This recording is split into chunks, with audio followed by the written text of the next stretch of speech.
اعوذ باللہ من الشیطان الرجیم بسم اللہ الرحمن الرحیم نحمدہ ونصلی علی رسولہ الکریم اما بعد اعوذ باللہ من الشیطان الرجیم بسم اللہ الرحمن الرحیم الحمدللہ۔ تھوڑا وقفہ بھی پڑ گیا، لیکن توجہ تو ہماری بس اسی طرف ہی رہتی ہے کہ بس جو بھی ہو اللہ رب العزت کی بڑائی بیان کرتے رہیں، ہماری زبان جو ہے وہ رطب اللسان رہے اللہ کی تعریف میں، اور اللہ کو جو ہے اٹھتے بیٹھتے سوتے جاگتے یاد رکھیں، اللہ کی طرف ہی ہماری نگاہیں ہوں، اللہ رب العزت ہی ہمارے خالق اور مالک ہیں، اور ہر چیز جو ہے اللہ رب العزت کے تابع ہے۔ دنیا کی ہر چیز اللہ رب العزت نے بنائی ہے۔ هو الذی خلق لکم ما فی الارض جمیعا ثم استوی الی السماء فسواہن سبع سماوات واللہ بکل شیء علیم۔ اللہ رب العزت ایک آیات میں پوری تسخیر کائنات کا جو ہے بیان بنا دیتے، فرماتے ہیں کہ ہر چیز جو دنیا میں پیدا کی ہے اے انسان تمہارے لیے پیدا کی، اور تمہیں میں نے اپنی عبادت کے لیے پیدا کی۔ اور اس کی مثال یہی ہے کہ جب قیامت ہوگی تو سب دنیا کی ہر چیز فنا ہو جائے گی، کیونکہ ان کا کام ختم ہو گیا۔ وہ جس کے لیے بنائی گئی تھی وہ تو میرے پاس آ جائیں گے، یعنی جن و انس جو ہیں، اور اللہ رب العزت کو بقا ہے۔ جن و انس جو ہے وہ حساب دینے کے لیے، حساب کتاب کے لیے ان کا بھی بقا ہے۔ یہ جو جنت دوزخ کا جو اللہ رب العزت نے یہ جو ایک امتحان رکھا ہے، انعام و کرام رکھا ہے یا عذاب رکھا ہے، یہ دنیا کی زندگی جیسے گزاریں گے۔ دنیا کی زندگی میں اللہ رب العزت کی تابعداری ہوتی رہی، حضور نبی کریم صلی اللہ علیہ وسلم کے حکموں پر زندگی گزرتی رہی، تو قیامت والی زندگی، آخرت والی زندگی جنت والی بن رہی ہے۔ اور اگر نافرمانی ہوتی رہی دنیا میں، اپنی من مانی والی زندگی گزارتے رہے، اللہ رب العزت کے حکموں کو پس پشت ڈالا، تو پھر جو ہے ہر چیز جو ہے اللہ رب العزت کی ناراضگی کا باعث بن جائے گی۔ اور پھر جب حساب کتاب ہوگا تو وہ چیزیں جو ہیں جن سے اللہ رب العزت نے کامیابی دینی ہے وہ تو ناپید ہوں گی، تو پھر انسان جو ہے حسرت کے جو ہے حسرت ہی حسرت ہوگی، افسوس ہی افسوس ہوگا، وہ کسی کو بلیم نہیں کر سکے گا۔ جسے کہتے ہیں نا، شیطان کو جو ہے شیطان نے بہکا دیا، آخرت میں شیطان اللہ رب العزت کہے گا اے اللہ یہ جماعت جو میرے پیچھے کھڑی ہے، مجھے اور ان سب کو جہنم میں بھیج، کیونکہ میں نے ان کو بغیر کسی جو ہے کوئی لالچ دیے، بغیر کوئی چیز کہے، میں نے یہ میرے پیچھے لگ گئے تھے، اور تیرے حکموں کو جو تیری پیغمبر آئے، قرآن پاک آیا، تیری تمام دنیا کی لذات جو ان کو ملی، انہوں نے اس کو ٹھکرا کے میرے پاس آئے۔ تو وہ اللہ رب العزت سے پھر جب لوگ کہیں گے اے بدبختوں نے ہمیں کیوں مروا دیا، تو وہ یہ کہ کیا کہے گا،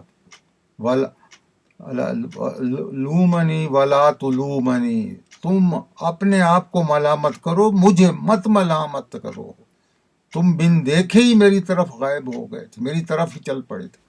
اسی طرح اللہ رب العزت نے سورہ آل عمران کی 2 آیات 79 اور 80 میں جو ہے اللہ رب العزت نے ایک حکمت اور ان کا جو ہے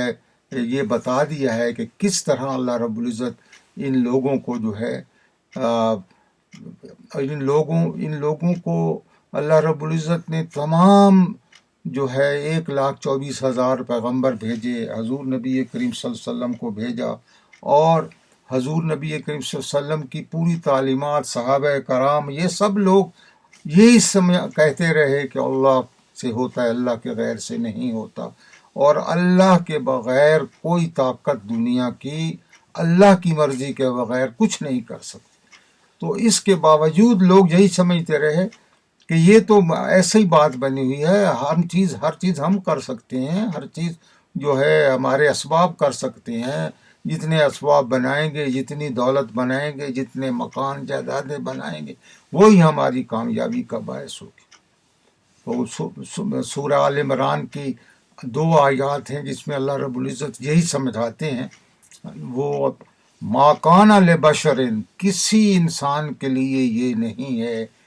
جائز، کسی انسان کے لیے یہ اچھا نہیں ہے ان یؤتیہ الکتاب والحکم والنبوت، کہ اللہ رب العزت اس کو یہ تینوں نعمتیں عطا فرما دیں۔ کیا نعمتیں ہیں اللہ رب العزت کی؟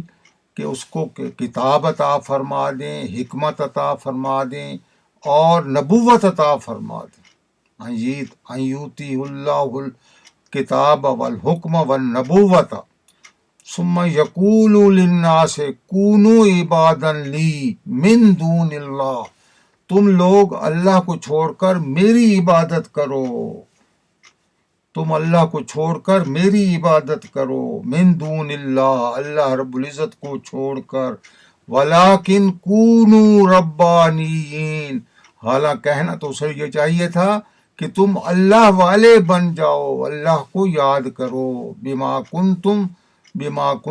تعلمون کتاب، کیونکہ اللہ رب العزت نے تمہیں کتاب پڑھائی ہے۔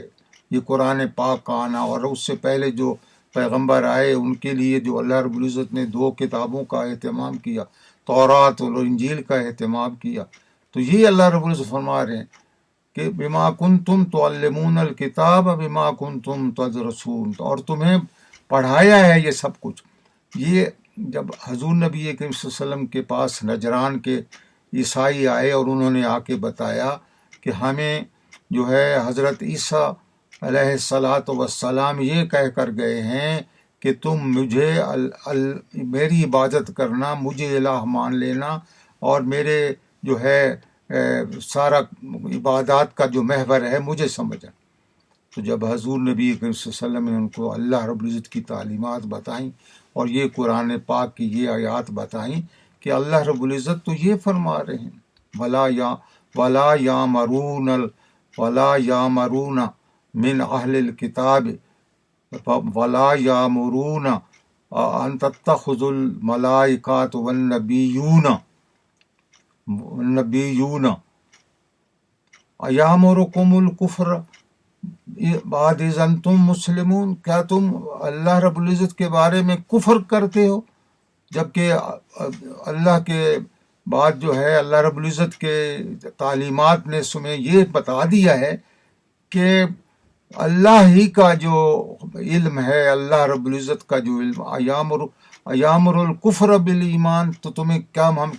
ایمان لانے کے بعد جو ہے پھر بھی ہمیں کفر کی تعلیم دیتے ہو؟ تو یہ جو اللہ رب العزت نے آل عمران میں 2 آیات، سورہ آل عمران کی 2 آیات ہیں، ان کا مفہوم یہی ہے کہ کسی کو بھی اللہ کے ساتھ کوئی شریک نہ کرو۔ آج دنیا کے اندر نعوذ باللہ یہ جو شرک اور بدعت کا جو ماحول ہے، اور کسی پیر کو نعوذ باللہ کوئی درجہ دے دینا، کسی فقیر کو، جاہل لوگ دیہاتوں میں انہیں کوئی علم نہیں ہے اور وہ شارٹ کٹ راستہ دیکھتے ہیں کہ وہاں جا کے دعا مانگوائیں گے تو اللہ ہماری پوری کر دے گا۔ بھائی دعا تو خود مانگو، دعا والدین سے منگواؤ، دعا بزرگوں سے کرواؤ۔ یہ مت ہے کہ کوئی دعا کرنے والا نعوذ باللہ تمہارا جو ہے خالق مالک بن جائے۔ تو اس لیے جو اس طرح کی زندگی گزارے گا، جن لوگوں نے بھی کسی کو جو ہے اپنے بزرگ کو، اپنے پیر کو، اپنے فقیر کو، عبدالقادر جیلانی کو، کنہیں کو بھی اگر ایسا بنا لیا کہ اللہ کے مقابلے میں اس کو جو ہے وہ سارا مقام دے دیا، تو وہ تو کفر میں چلے گئے۔ تو بچنا ہے کفر سے۔ اللہ رب العزت ہمیں یہ جو ساری تعلیمات ہیں، کفر کی تعلیمات اور تعلیمات سیاہیہ، ان سے اللہ رب العزت ہمیں محفوظ رکھے اور اپنے حق کی تعلیم عطا فرمائے۔ کم از کم انسان اللہ رب العزت کا شرک تو نہ کرے نا، اللہ رب العزت کو اپنا خالق مالک، اپنا محسن، اپنا اللہ رب العزت جو ہے سب کچھ دینے والا، سب کچھ عطا کرنے والا، اگر اللہ رب العزت نہیں دیں گے تو کوئی اور دے نہیں سکتا۔ اور اپنے اسباب کو اتنا مت بنائیں کہ اللہ کے رب العزت کے ساتھ کوئی مقابلہ کر لے۔ تو بھائی ان ساری باتوں کا متن یہی ہے کہ اللہ ہی کی طرف رجوع کر لو، اللہ رب العزت کو اپنا بنا لو۔